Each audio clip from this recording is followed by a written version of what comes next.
I had a fascinating conversation with a new client yesterday, one that has a lesson for a lot of business owners. The guy sells insurance and he had asked us to help him grow his sales. Now, we all understand it's a cheap joke how boring selling insurance is. In fact, the idea is so pervasive that when I asked him to explain why somebody should buy from him, he basically said, "Because I'm a nice guy."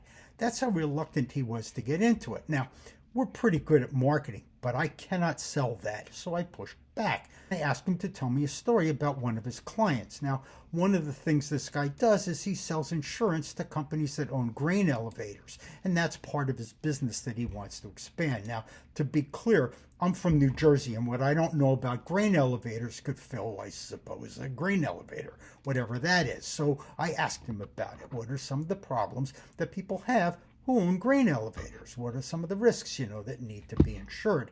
And to be clear, after a lot of prodding, this guy just comes right out of his skin.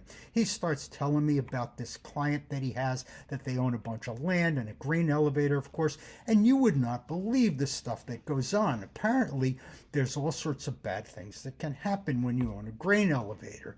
For example, did you know that grain dust, the dust around a pile of grain, can explode? Yeah, it can kill people and it can destroy your grain elevator if you don't mitigate the risks. And then there's a chemical called anhydrous ammonia. It's used as a fertilizer on farms that are around this grain elevator. It is insanely corrosive. It can cause burns, blindness, lung damage if it's not handled right. You have to have someone come in and audit how you're handling it, and you need insurance in case someone does something stupid with it, like using the drum for target practice. And people do stupid things, like the time someone sprayed the wrong field, one owned by this guy's client, with Roundup. That's years of nothing growing there, a total loss if it weren't for our client now.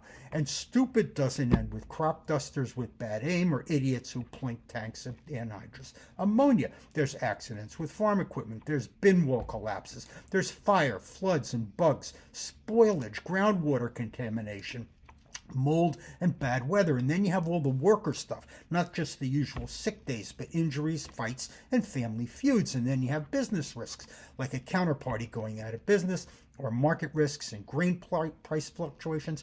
And as he's telling me all this stuff, it's like the end of Alice's Restaurant, where we're all jumping up and down, yelling, "Kill, kill." I don't know how these people sleep. And then I realized, of course, that they can sleep because of my insurance friend here. The funny thing was, he had no idea how important and valuable his expertise was. The world had convinced him that maybe people would buy from him because he's a nice guy. But if I'm going to do my job, of course, that's not good enough. Go Birds!